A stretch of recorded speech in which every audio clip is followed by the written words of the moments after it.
Good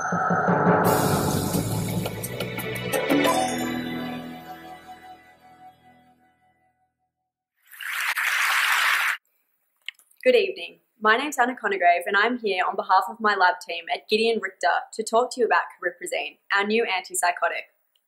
Schizophrenia is a mental illness that affects the way a person thinks, feels, and acts. It is characterized by positive symptoms such as hallucinations, negative symptoms like social withdrawal, and cognitive impairment. This debilitating disease affects 1% of the population. The cause is unclear but seems to involve a mix of both genetic and environmental factors. It causes changes in brain structure and neurochemistry, post-mortem showing increased dopamine and reduced glutamate in parts of the brain. So treatment helps to relieve the symptoms of schizophrenia. There are over 30 antipsychotics on the market right now. Newer drugs are more effective against the negative symptoms of schizophrenia and produce few extrapyramidal movement disorders, but they can cause adverse effects like metabolic and cardiovascular abnormalities. Researchers have been trying to develop new antipsychotics with improved pharmacological properties. The goal is to find something effective against all the symptoms of schizophrenia, but with few adverse effects. So how is cariprazine different from existing antipsychotics? Antipsychotic drugs interact with neurotransmitter systems. Typical antipsychotics act by blocking dopamine receptors in the mesolimbic reward pathway. Atypical antipsychotics act by blocking both serotonin and dopamine receptors. Cariprazine is a dopamine D2-D3 partial agonist. It is unique in that it binds preferentially to D3 receptors, which are linked to cognition, mood, and emotions. Most antipsychotics are absorbed from the gut after oral administration, but some are also administered parenterally. Antipsychotics readily pass into the brain where they act on neurotransmitter receptors. Most are metabolized in the liver before being excreted in the urine.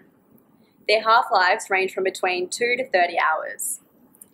So cariprazine is quite similar to existing antipsychotics in terms of its movement within the body. It is taken orally and reaches peak concentrations after 3 to 4 hours. The drug is metabolized by the cytochrome P450 system, specifically P3A4 and to a lesser extent P2D6.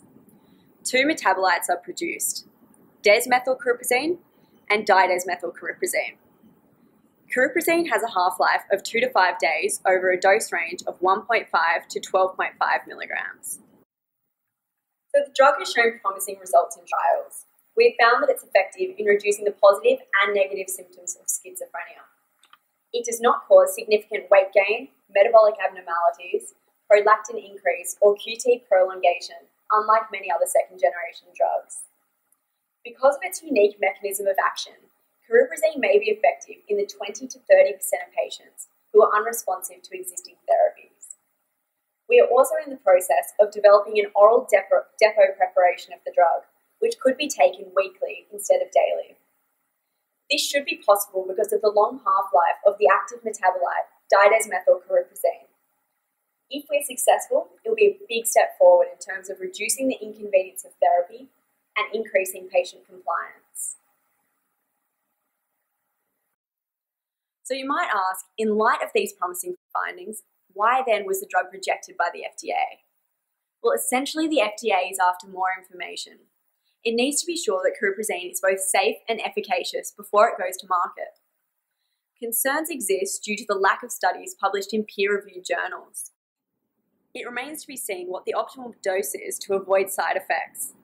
At some doses, it has been found to cause side effects such as insomnia, sedation, nausea, dizziness, and constipation. While well tolerated in short-term studies, these have used only a very small number of patients who are without comorbidities. No findings have yet been made in relation to the safety and efficacy of the drug in patients with other disorders or in patients of different ages. So this is something that our lab team are working on now. We expect that based on our results in these studies, the FDA will approve cariprazine for clinical use. So schizophrenia is a debilitating disorder. As I talked about, a large number of patients do not respond to existing treatments. For this reason alone, cariprazine deserves attention.